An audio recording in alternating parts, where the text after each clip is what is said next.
You're listening to Transform Your Life from the Inside Out podcast. Listen to this entire episode because it's going to become obvious to you why you've been stuck in life, why you do what you do, and why you do what you do even if you don't think that you want to do it. Beyond that, what you're going to start learning is how to create the identity that you want to create to automatically and effortlessly create the environment and life that you desire. Hi, I'm Jim Fortin, and you're about to start transforming your life from the inside out with this podcast. I'm widely considered the leader in subconscious transformation, and I've coached super achievers all around the world for over 25 years. Here, you're going to find no rah-rah motivation and no hype, because this podcast is a combination of brain science, transformational psychology, and ancient wisdom all rolled into one to take your life to levels you've never thought possible. If you're wanting a lot more in life, to feel better, to heal, to have peace of mind, to feel powerful and alive, and to bring more abundance and prosperity into your life, then this podcast is for you because you're going to start learning how to master your mind and evolve your consciousness. And when you do that, anything you want then becomes possible for you. I'm glad you're here. So let me ask you a question. Did you buy or did you smoke a cigarette today? Now, that might be an odd place to start, but this is a very poignant illustration about identity because this episode is about who are you and what is your identity. All right, back to my question. Did you smoke today? Yes or no? Now, plain and simple, if you smoked a cigarette today, which is a doing behavior, you are, in your self-image and your identity, you are a smoker. If you did not smoke today, then plain and simple, you are not a smoker. What I want you to understand, and this will be like a big aha for a lot of you, is it doesn't matter what you think that you want. It doesn't matter what you do. You will only create in life what you are. And a smoker smokes because they are a smoker, and a non-smoker does not smoke because they are a non-smoker. This is why people become wealthy, because they are wealthy in their mind. This is why people, no matter what you do, stay poor and don't have money, because in your mind, in your identity, in your self-image, you are a poor person. So it really doesn't matter, as I said, what you think or what you think that you want. You will only get what you are. And, when I said it doesn't matter what you think, the reason I'm saying that is that let's say that you think that you want to make $1 million a year, and that would be left brain analytical thought. Yes, I see other people doing it, you might say. So if they can do it, I can do it. Or I can be fit and trim and healthy, or in a great relationship, or whatever it is that you want. And then a year later, you find that, you know what? You haven't created any of it. Why? Because that is your left brain analytical thought saying, yes, I can have that. But at your unconscious level, in your unconscious paradigms, and in your identity, you are not that. And if you are not that, you cannot do that. And if you cannot do that, then you cannot be whatever it is you want, the rich or the fit or the trim or whatever it might be for you. So your identity is who you are subconsciously. Now, you've also heard me mention the word self-image. Your identity you learn as a small child. So let's say, for example, this is how it works. When you are a small kid, and let's just use money because interestingly enough, 80% of the American population right now, today, whatever the date is, I don't know, February the something 2018, the 27th, 2018, 80% of Americans live paycheck to paycheck. So here's what happens, and this is a great example in my own family with my brother and I. So if you grow up in a family and you constantly hear money's hard to come by, you've got to struggle, money doesn't grow on trees, we're not rich, there's never enough. So those are experiences that you're having. Now, what happens from the experience is that you create interpretations. So the experience as a toddler, you could hear your parents saying, we never have enough money, we never have enough money, we never have enough money. Then what happens is from those experiences, you create interpretations. Well, I guess, dad says that and mom says that. Never enough money, never enough money. That must be the world that I live in. Therefore, I'm going to tell myself stories about not having money. And I'm going to tell myself stories for a lot of my life that money's hard to make and I've got to struggle and I've got to work until my eyeballs bleed and hard work is the key to success and you got to be this and you got to be that and on and on and on. And this is what I call the identity loop. Once you're in the loop, for most people, it persists for a lifetime. If you look at, for example, I used to live in New York City, and there's a heavy contingency of Orthodox Jewish people there. And, you would never see a small Jewish boy, let's say 7 or 8 years old, say, Dad, I've rethought this Jewish thing, and I think that I'm going to be Catholic. You don't see it. And the same thing pertains to pretty much the entire world we live in and the entire world that you live in. For the most part, whatever your parents were, you are. That's why, people that are Republicans for the most part grew up in Republican families. People that are Jewish grew up in Jewish families for the most part. Now, of course, there are exceptions. However, pretty much you have been indoctrinated since you were a kid to be exactly who you are today. And you were indoctrinated with your parents' identity as well. As a matter of fact, whatever identity they held, they indoctrinated you with that identity to be a particular kind of person or a certain way, or in particular, that the world works in a certain way. What most people do is they go through their entire lifetime, never questioning how. How did I become who I am? So if you look at your life, and I've seen this so many times, and I've been there. So let me talk about my family for a second. I remember when I was in my 30s or so, early 30s, and I was buying a new condo. And when I moved into the new condo, I had to have it painted. So I stayed with my parents for a week or so. And I remember one day my mother saying something, and I thought to myself, oh my God, I am my mother, because I learned so many characteristics from her that became my identity. And then I'd mentioned earlier about my family, my brother and I, we were both raised in the environment where my dad was a blue collar worker. He was an auto body repairman. And all that we ever heard, I mean, literally I popped out of the womb, and probably when my dad got the first hospital bill, he said, I can't afford that. All that I ever heard growing up is money's hard to come by. We're not rich. Money doesn't grow on trees. And I heard that incessantly over and over and over. Now, my brother also heard the same thing. The difference between the two of us is very early in life, I decided that I wanted different things for my life. I remember when I was in high school, I said I want a Mercedes-Benz. Why? Because I saw somebody that had one and I wanted one. Well, this day and age, I do extremely well financially. And yet my brother, who is 5 years younger than I am, my brother still today works as probably about a $20 an hour ranch hand in the hot Texas heat. And he works literally his life into the ground. We grew up in the same environment, but that is identity at work for you. So right now, what I want you to look at is the question. And that question is, who am I? A couple of days ago, I got an email, and the person said, hey, Jim, if our identity is subconscious, and I use the word subconscious and unconscious interchangeably, they said, if my identity is subconscious, then how do I know what my identity is? That, my friend, is a really simple one. Look at your external environment, which is what we talked about in the last episode. Because see, your identity actually matriculates obviously into your beliefs, into your skills, into your behavior, into your environment. So if you want to know what your identity is, go log on and look at your bank account. Go look in the mirror, look at your body.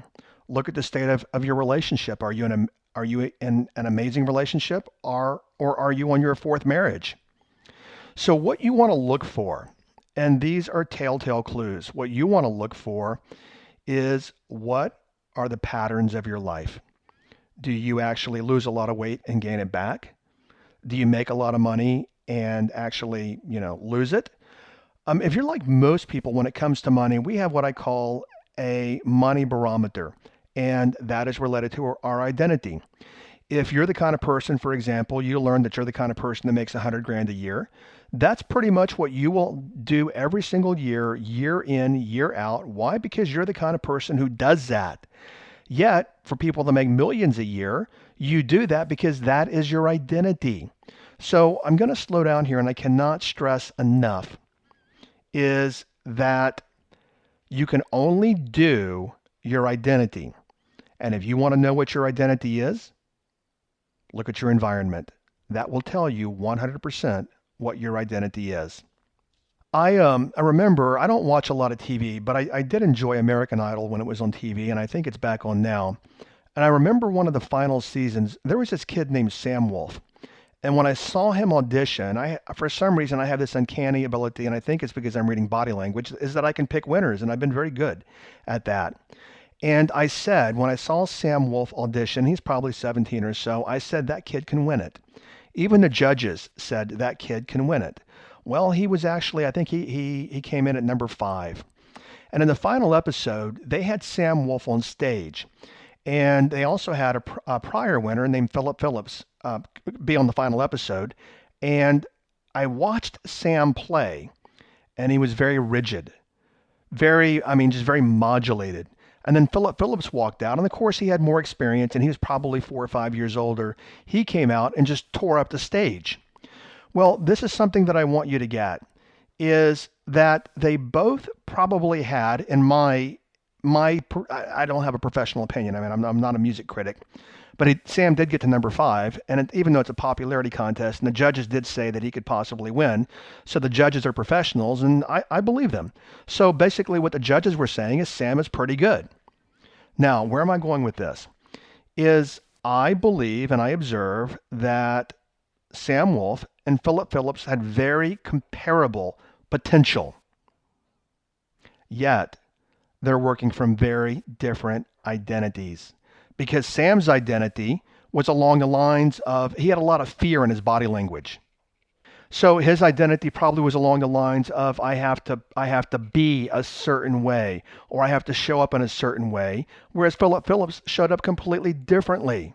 So many of you parents, you tell your kids things like, you've got to live up to your potential. You've got to live up to your potential. Well, that's a misnomer, because you and everyone else, you may live to your potential, but what most people live to is their identity. And if you want to create more in life, it's not about your potential, and that does help, but it's about what your identity is.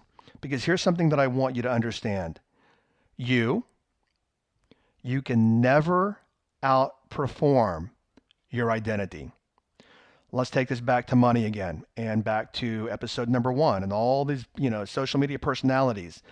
When they want you to perform something, they want you to do something, you've got to work until your eyeballs bleed, and you have to do this, and you have to do that, and you've got to prospect and knock on doors and lead generate and go to the gym and be on this diet and that diet. Those are all doing things. But see, let's say for money, for example, you do all these things, but your identity is separate and different. Well, it is separate, but it's different. So you do all these things to make money, and that's why some of you might be doing it. You do all these things to make money, yet you never have any money to show for it. Why? Because you're living from your identity, which is what we do unconsciously. You look at people who win the lottery, and there's been, studies on this. Many times people who win the lottery, just a few years later, they're broke again. Why? Because in their external world, they might win all this money, but their internal barometer is about being poor. A great example of that is if you look at, Mike Tyson. I think Mike Tyson won something like $300 million in his career. Yet, as I understand, and I don't follow paparazzi and, news and People magazine, but I think I read somewhere where he's broke again. I mean, how in the world can they make $300 million and be broke again? Well, it's the same way that lottery winners win 10, 20, 30, 40, 50 million dollars, and 3 to 5 years later they're broke again. Because our identities are like a thermostat.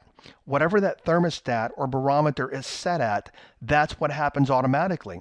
So I'm going to give you a little subconscious dialogue here. So let's say, for example, that your identity, your unconscious barometer with money is you got to struggle for it, you don't deserve it, it's hard to make. And let's say that's where you work from at the identity level. Then you inherit $10 million.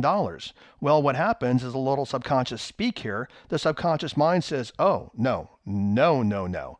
You know what? You just inherited money in your environment, or you won it or whatever. You, at your subconscious level, are broke. Therefore, I am going to make you adhere to your subconscious identity, and I'm going to make you broke. I'm going to make you lose it. I'm going to make you spend it. I'm going to make you, you frivolous with it. I'm going to make you management, whatever. But the reality is, as long as you're broke in your mind, I'm going to make sure that you are broke in your external environment. So, hopefully you're starting to see, hopefully we're starting to crack open here now in our very short time together, that whatever it is that you want to create in life, you must first have it in your unconscious identity. Because the example that I gave you, smokers smoke because they are smokers. Non-smokers actually do not smoke because they are non-smokers. And the same thing with you. Everything that you have created in your life, you have created because you are that. Now, here's a phrase that I live by, and this is I think is very powerful, is that you cannot do what you are not. Consider that. You cannot do what you are not. If you are not first rich in your mind, there's no way you're going to be rich. If you are not first healthy in your mind, there's no way you are going to be healthy. It is just not going to happen. Now, I know you've heard all the motivational hyperbole and jargon and all that. One of my clients one time, she has a very large real estate company. She's one of the top real estate brokers in the United States. NAR, the National Association of Realtors, considers her one of the top 20 thought leaders in national real estate. She's older now. She's about 80. She's a Dallas business icon. I was her coach and she became my mentor. And she said something to me very simple, which I'm sure you've heard before, but now after this podcast, it might sink in a little deeper. But she said, Jim, I tell my agents that they're never going to be a successful agent until they are first successful in their mind. And the same thing pertains to you. Let's talk about that for a second. Let's talk about money and money identity. So, and I think I pretty much covered this, but if you want to know what your unconscious identity is about money, go look at your bank account. The place that most people work from is identity sustenance. Most people work from, just enough, and even people that are, middle class, just enough to get by. I never have a lot of money. I'm never out of money because they work from the universe provides, but they're really not working from that place, even though they don't know it. But they're working from this place of, I always have enough money to pay my bills and to get by. And that's what they do. And the reason why is because that's who they are in their identity. Where do you work from? Do you work from, I'm the kind of person who attracts money and money piles up into my life? Do you work from that I've got to struggle and money's hard and I've got to work till my eyeballs bleed and I've got to struggle and struggle and struggle? Now, I don't care where you are in life. I don't care if you're driving in your Tesla right now or your Mercedes or your old beat up car. I don't care if you make $1 million a year, $10 million a year, or you're making $32,000 a year. What I'm telling you right now applies to every single person on this planet. Is that you will never outperform your identity, and you'll always work within that. You want more, you have to be more, which is ways of being, which we talked about in the first episode. If you go back, and we've all seen this. If you look at Oprah, for example, she's one of the most famous people on the planet, and we all know that Oprah's had weight challenges over the years, and she owns part of Weight Watchers now, and she, many years ago pulled out a wagon on stage and had 60 pounds of fat in it. And look at Oprah, she yo-yos from, and I don't know, because I haven't seen her in years, well, not personally, but on TV or whatever, but she yo-yos. Why is it that she can do everything in her external environment, hire the trainers and the right diets and this and that and the foods and the experts and the nutritionists? Yet she loses weight, but she always goes back to being overweight. Now, a little bit off topic here. I understand that she was raped when she was, I think, 14 years old or so. What I learned, and I am a master hypnotist, what I learned many years ago is that that can be what I call a metaphor, an isolationist metaphor, or a metaphor to create isolation for her. Because let's say, for example, she was raped, what the body could do is put weight on, and then she could say, well, see, now I'm overweight and I'm unattractive, or I'm the F word, I'm fat, and nobody wants me, therefore I will not be raped again. Anyway, neither here or there at this point in this particular episode. But I want you to look at Oprah as an example, is that in her identity, there's something going on that creates the continued weight challenge for her. We also, you've seen this in your own life. To give you some more examples here, I know you've seen this, is, you might know a woman and she's in a relationship and he beats her. And she gets out, and everyone in the family's like, oh my gosh, thank God Susan is out of that relationship with Bob. He was so bad for her. He was so destructive for her. And whew, now she's out and she's free. And everyone in the everybody in the family is happy about it. Then a year later, she meets a new man and she's all excited. And guess what? The new man beats her. Why? Because in her identity, if she is a woman that stays in a relationship where she gets beat, that confirms her identity that she is a woman who deserves to be beat. On the flip side, something that you don't hear people talking about is, what about Bob who's beating her? So we tend to actually seek out people that also confirm our identity. So if she's a woman that she deserves to be beat, what she will automatically do is search out a man that believes women deserve to be beat. Now what they've done is they've created a relationship which confirms both of their identities. Her identity is confirmed because he beats her, and his identity is confirmed because she lets him beat her, which confirms his identity that women deserve to be beat. This can go pretty deep, I know. And I want you to look at your own life, because everything in your own life is your identity at work for you. This is why it's so vital. And when I look out in the world at all the all the personal development content out there and all that, for the most part, every bit of it is external. If you were to go to a big speakers event, some large speaker, one of the first questions they never ask is, who and what is the identity of the person attending this event? You look at big speakers and they'll say, well, here's my book. Here's how to do X, Y, Z. And I'm famous and you should listen to me. And here's my book on how to create blah, blah, blah, blankety blank in your life. And let's say, for example, which is something I'm going to talk about a lot, and one of the next episodes is going to be on habits. But let's say, for example, that I have a book on habits, which I don't. And let's say that I tell you, and you see all the time on Facebook, here's the 7 habits of millionaires. They get up early, they read books every day, whatever it is. Well, let's say, for example, that I tell you in my habit book, habit number 1 is that you have to get up early, because that's, people who make a lot of money, that's what they do. But what if by circadian rhythm that, you prefer actually you're a night owl, which is biological and actually electromagnetic, and that you prefer staying up at night? So all these people, all these motivators tell you, here's the 7 ways and this and that and this and that. But what no one ever looks at is, as an individual, who are you? What do you identify as? What are your stories? And we're going to do an episode on stories. What are your stories about that? Now, as I was creating all this, I did say that you're going to start learning in this particular episode how to change your identity. What I wanted to do in this episode is I want to actually ingrain, before we start doing change work, and I want to ingrain and to get you to start thinking. I want to get you to a place where you own this. You come to actually know it, not understand it. There's a difference between understanding and knowing.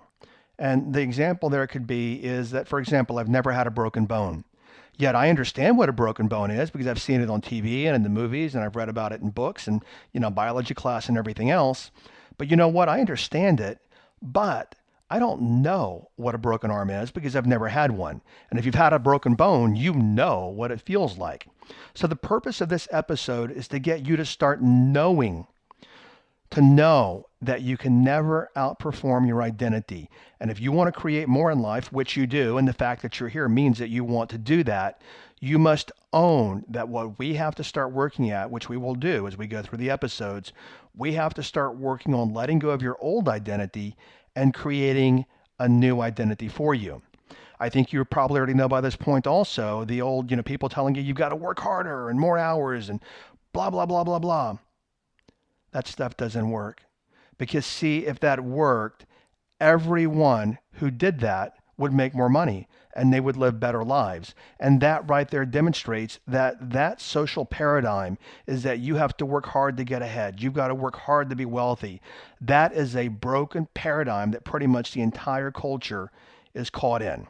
So what you want to do is you want to start with your identity. Remember the logical level of the pyramid, not the behavior. You want to start with the identity, because when we start there, just like the smoker, whatever the identity is, everything else will follow. So here's a huge question that I have for you. If you're not driving, write this down.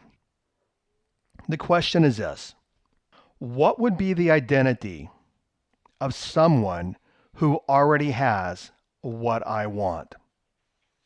I'll repeat. What would be the identity of someone who already, the operative word is already. What would be the identity of someone who already has what I want? And I want you to consider that. What I want you to do is look out in the world. Look around, and I want you to look for someone who already has what you want. And then I want you to ask yourself, how?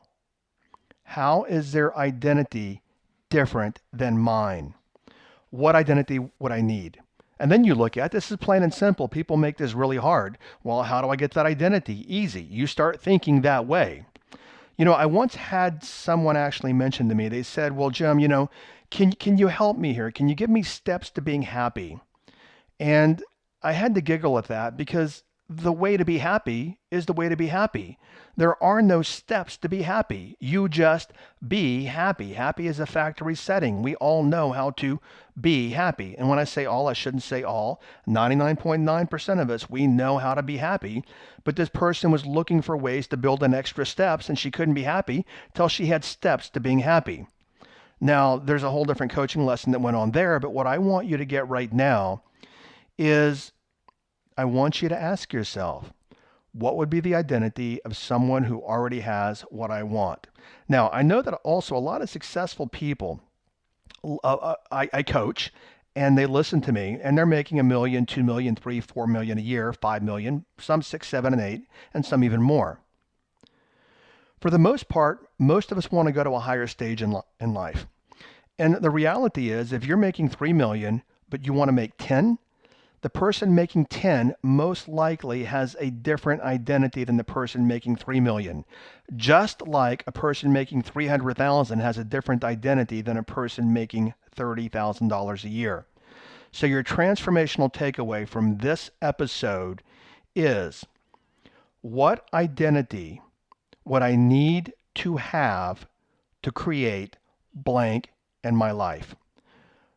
What identity would I need to have to start creating blank in my life? When you start working from there, what will happen is you'll find that you'll start doing different things because now you're working from a different place. Okay, so now we've got you started thinking about your identity and knowing that the foundation of your life comes down to your identity, because as I'm going to say for the third time, you cannot outperform your identity. Thank you for listening to this entire podcast. If you're the kind of person who likes to help others, then share this with your friends and family. If you found value, they will too. So please share via your social media channels. Also, if you have questions, I'm here to assist. You can email me questions to support@jimfortin.com, and I may even use your question for a future podcast episode. Also, if you want transformational content like this daily, connect with me on Instagram. My Instagram name is I am Jim Fortin. Finally, I do have a personal request.